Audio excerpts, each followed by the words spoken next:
Chapter 30. Woe to the rebellious children, saith the Lord, that take counsel, but not of me, and that cover with a covering, but not of my spirit, that they may add sin to sin, that walk to go down into Egypt, and have not asked at my mouth, to strengthen themselves in the strength of Pharaoh, and to trust in the shadow of Egypt.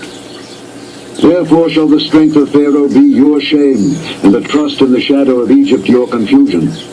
For his princes were at Zoan, and his ambassadors came to Hades.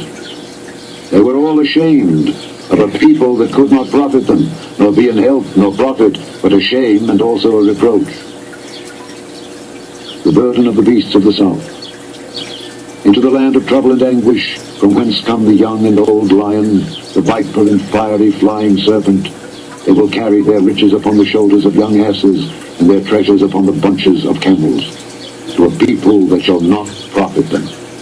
For the Egyptians shall help in vain, and to no purpose. Therefore have I cried concerning this, their strength is to sit still. Now go, write it before them in a table, and note it in a book, that it may be for the time to come, forever and ever. That this is a rebellious people, lying children, children that will not hear the law of the Lord, which say to the seers, see not, and to the prophets, prophesy not unto us right things, speak unto us smooth things, prophesy deceits. Get you out of the way, turn aside out of the path, cause the Holy One of Israel to cease from before us. Wherefore, thus saith the Holy One of Israel, because ye despise this word, and trust in oppression and perverseness, and stay thereon, therefore this iniquity shall be to you as a breach ready to fall, swelling out in a high wall, whose breaking cometh suddenly at an instant. And he shall break it, as the breaking of the potter's vessel that is broken in pieces.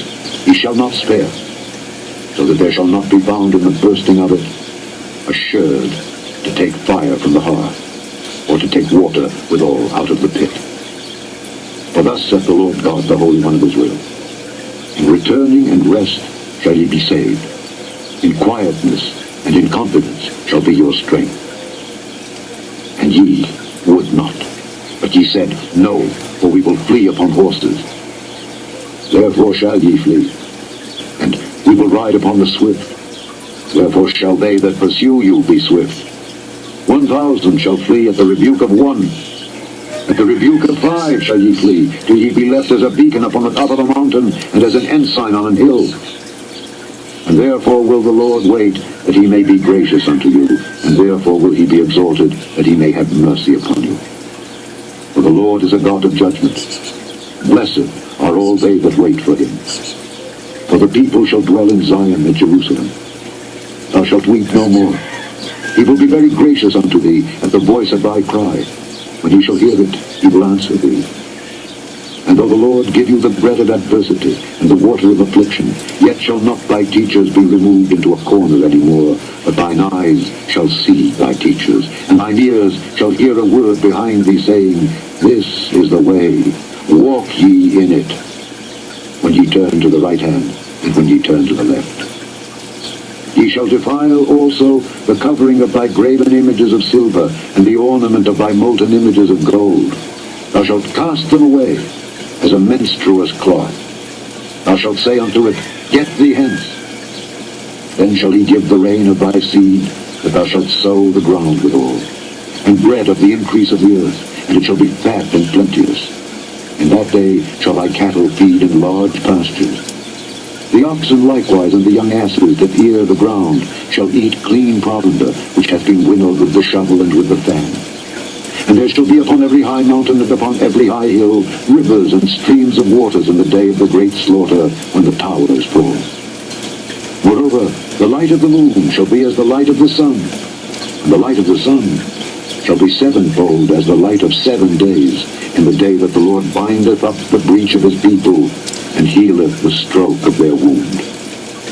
Behold, the name of the Lord cometh from far, burning with his anger, and the burden thereof is heavy. His lips are full of indignation, and his tongue is a devouring fire, and his breath as an overflowing stream shall reach to the midst of the neck, to sift the nations with the sieve of vanity. And there shall be a bridle in the jaws of the people, causing them to err. He shall have a song, as in the night when a holy solemnity is kept, and gladness of heart, as when one goeth with a pipe to come into the mountain of the Lord, to the mighty one of Israel. And the Lord shall cause his glorious voice to be heard, and shall show the lighting down of his arm, with the indignation of his anger, and with the flame of a devouring fire, with scattering and tempest and hailstones. For through the voice of the Lord shall the Assyrian be beaten down, which smote with a rod. And in every place where the grounded staff shall pass, which the Lord shall lay upon him, it shall be with tabrets and harps, and in battles of shaking will he fight with it. For Tophet is ordained of old, yea, for the king it is prepared. He hath made it deep and large. The pile thereof is fire and much wood. The breath of the Lord, like a stream of brimstone, doth kindle it.